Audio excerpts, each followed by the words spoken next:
Navsanchar news मध्ये आपले स्वागत आहे। अर्थसंकल्प सादर केला आणि त्या अर्थसंकल्पामध्ये माझ्या बहिणींसाठी एक रक्षाबंधनाची, एक नागपंचमीची एक भेट म्हणून माझ्या प्रत्येक महिला भगिनीला प्रत्येक महिन्याला 1500 रुपये देण्याची घोषणा केली आणि यासाठी एकूण रक्कम जी लागणार आहे ती 46,000 कोटी रुपये। त्याचप्रमाणे दुसरी घोषणा केली, प्रत्येक कुटुंबाला 3 गॅस सिलेंडर मोफत। तिसरी घोषणा केली, जे आपल्या भागामध्ये महिलांचे बचत गट आहेत त्या बचत गटाला जे पहिलं खेळतं भांडवल जे 15,000 रुपये होतं ते 30,000 रुपये केलं। आणि दुसरं आपल्या सगळ्यांना माहिती आहे की लाडकी बहीण तशी लाडकी लेक। आपल्याला माहिती आहे की पूर्वी थोडं आपल्या भागामध्ये मुलींचं जन्माचं प्रमाण कमी होतं। एक निश्चित प्रकारे मुलगा मुलगी हा भेदभाव राहिला नाही पाहिजे। शेवटी मुलगा आणि मुलगी सारखीच आहे आणि या हेतूनं प्रत्येक घरात एखाद्या आपल्या घरामध्ये मुलीने जर जन्म घेतला तर जन्म घेतल्या तिला जन्मानंतर प्रत्येक मुलीच्या नावावरती 5,000 रुपये, नंतर तीच मुलगी जर पहिलीमध्ये गेली की लगेच 6,000 रुपये, परत ती मुलगी 6वी मध्ये गेली लगेच 7,000 रुपये, तीच मुलगी 11वी मध्ये गेली तर 8,000 रुपये, आणि त्या मुलीचं जर 18 वर्ष पूर्ण झालं तर 75,000 रुपये। मी साधारण प्रत्येक मुलीच्या पाठीमागे 1,01,000 रुपये देण्याचा निर्णय हा सरकारने घेतलेला आहे। हे सांगायचं तात्पर्य आहे की सरकार आमच्यासाठी आणलेलं आहे। मला आपल्या गावचे सरपंच, उपसरपंच, सगळे ग्रामस्थ, आज इथं राष्ट्रवादी पक्षाचे अध्यक्ष, सगळी मंडळी ताई आहेत, सगळे हजर आहेत। आपल्या गावातले उपसरपंच, आजी माझी सदस्य, आजी माझी सरपंच, तंटामुक्तीचे आजी माझे अध्यक्ष, तात्या तुम्ही सगळेजण हजर आहात। ही योजना खूप महत्वाची आहे। या योजनेमध्ये आपली कुठली एखादी महिला ह्यात वंचित राहता कामा नये। प्रत्येक महिलेला या योजनेचा लाभ कसा होईल। एखाद्या घरामध्ये एखादी महिला अपंग आहे, गरीब आहे, तिला योजनेची माहिती नाही, तिच्या घरी जाऊन तिला तिचे विचारपूस करा, फॉर्म भरा, तिला मदत करा। हे तुमच्यासाठी खूप पुण्याचं काम आहे। तुम्हा सर्वांना एक संधी आहे, त्या संधीचा उपयोग माझ्या त्या महिला भगिनीच्या चेहऱ्यावरचं हसू हे खूप महत्वाचं आहे।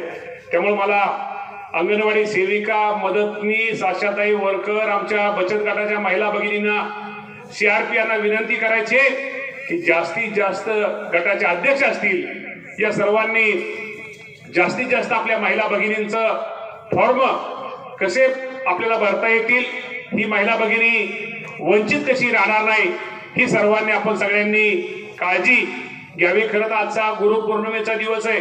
मला वाटतं प्रत्येक देवळामध्ये कार्यक्रम, महिलांचे भगिनींचे कार्यक्रम, मला वाटतं निमगावला पण कार्यक्रम चालू आहेत। शेवटी तिथं पण तुम्ही आता गेल्यानंतर जा आणि कोणाचा फॉर्म राहिला असेल ते घ्या। तसं निमगाव गाव तसं हुशार आहे। निमगाव गावानं आप्पा मला वाटतं 70% काम आपण अगोदरच या गावाने केलेलं आहे। तसं कळसापेक्षा ही मोठं गाव आहे, पण या गावात काम जास्त झालंय। त्यामुळं तसं सराटीला काही सांगायची गरज नाही। त्यामुळं माणसं हुशार आहेत, माणसं हुशार करावी पण लागतं, सांगावं, हुशार नाही त्यांना सांगावं लागतं। त्यामुळं या गावाचं निश्चित प्रकारे इथल्या प्रमुखांचं नक्की त्यांचं अभिनंदन केलं पाहिजे। पण आता राहिलेत ते आता बघा अडचण आहे। अडचण कुठली आहे, एका घरात 3 नाव आहेत, त्यातलं रेशनिंग कार्ड आपल्याला फोडायचंय, त्यामध्ये एक नाव कमी करायचंय की जेणेकरून प्रत्येक कुटुंबामध्ये 2 महिलांना त्यात लाभ घेता येतो। दुसरी अडचण कुठली आहे की एखादी नवीन सून आपल्या घरामध्ये आली, तिच्या नावाचं आपल्याला समाविष्ट करायचं आहे। हे आता इथं तहसीलदार साहेब समोर आहे, तुम्हाला कुठलीही अडचण येणार नाही। तर तसे मला वाटतं रेशनिंगचं आपण हे पण लावलंय रेशन दुकानदाराचं पहिलं ताबडतोब नाव ऍड करा, नाव वाढू शकतं, नाव त्यातलं कमी करा, कमी करू शकतं। तुम्हाला समजा पुरावा म्हणून तुमचं कुठलंच नाही, तुमच्याकडे कसलंच कार्ड नाही, शेवटी मतदानामध्ये तुमचं नाव आहे, तिथं मतदार यादीमध्ये नाव आहे, काहीच मिळालं नाही 4 प्रूफ मध्ये. जर नाव असलं तिथं तर तुम्हाला तहसीलदार साहेब तिथं ती सर्टिफाईड करून तिची नोंद ही नक्की देतील. आणि दुसरं सांगायचं म्हणलं की तुम्हाला एक महत्वाचं आहे की पूर्वी खातं उघडायचं म्हणलं की पैसे लागायचे.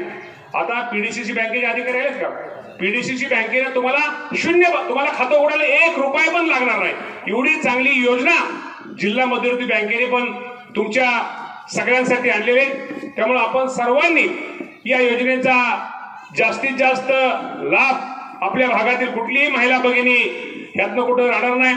त्यातनं 65 वर्षा पुढचं महिला असेल, श्रावण बाळ असेल, संजय गांधी निराधार असेल, तुमच्या बाकीच्या अनेक गोष्टी म्हणजे आपल्याला सगळ्याला माहिती आहे की सरकारने आपल्या काय कर्ज योजना पण आपल्याला मदत करायला सरकारने निर्णय घेतलेला आहे. त्या पण म्हणजे सांगायचं तात्पर्य की आपण जर त्यात भाग घेतला.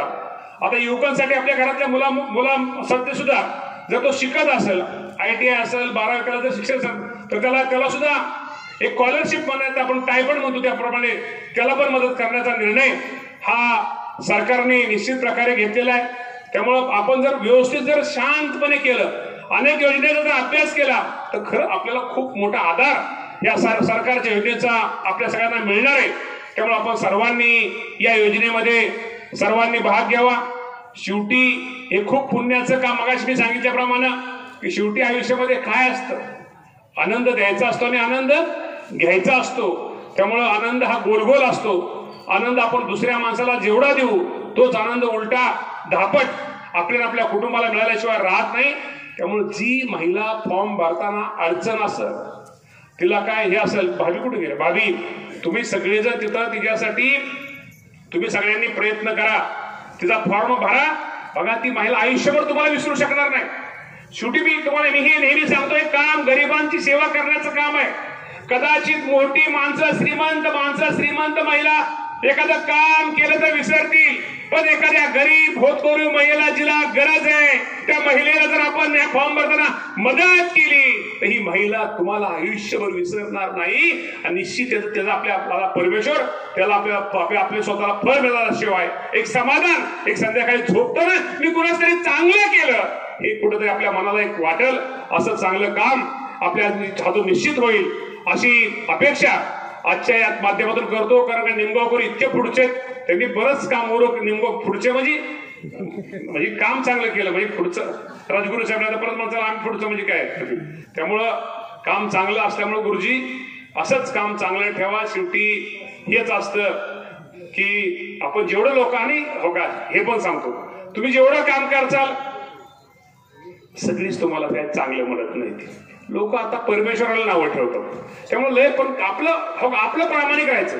कोणी काय म्हणू, काय कुठं करू, ह्याला काय पडले काय, ह्याला काय कुठं निवडणुकीचं काय करायचंय का अशी म्हणणारे खूप आहे. पण शेवटी काही केलं तरी खोटं लगेच कळतं, पण टिकतं कुठलं, खरं टिकतं. त्यामुळे खऱ्याचा वसा तुम्ही सगळ्यांनी धरा. या गोर गरीब महिलेला आमच्या सगळ्यांना त्यांना ह्या योजनेपासून कुठली महिला आमची वंचित राहणार नाही ही आपण सगळ्यांनी काळजी घ्या. पुन्हा एकदा आपल्या सगळ्यांच्या माध्यमातून जे 30% आपलं काम राहिले ते 30% काम लवकर पूर्ण करा. आणि मी एक सांगतो की जी ग्रामपंचायत या तालुक्यामध्ये या योजनेमध्ये 100% पहिलं काम करील त्या ग्रामपंचायतीला आमच्या महिला अस्मिता भवनासाठी 15 लाख रुपयाचा निधी आता दिला जाईल. हे पण आपल्या सगळ्यांना आजच्या कार्यक्रमाच्या निमित्तानं आपल्या सगळ्यांना सूचित करतो. आणि अधिक न बोलता पुन्हा एकदा मी तहसीलदार साहेब तुमच्याशी बोलतील आणि तुमच्या शंका तुम्ही बिनधास्त विचारा. नाही तर हे कसं विचारा. शेवटी रडल्याशिवाय आईला पण कळत नाही. पण तिथेच तुम्हाला इथे निरसन केलं जाईल. विनाकारण त्याला इंदापूरला हेलपाटे मारायची तुम्हाला गरज नाही. तुमचं वय किती आहे, कार्डवर किती बघवताय, वय किती त्यांचं, मतदान कार्ड वय तुम्ही बसताय का, स्कीम मध्ये बसताय का?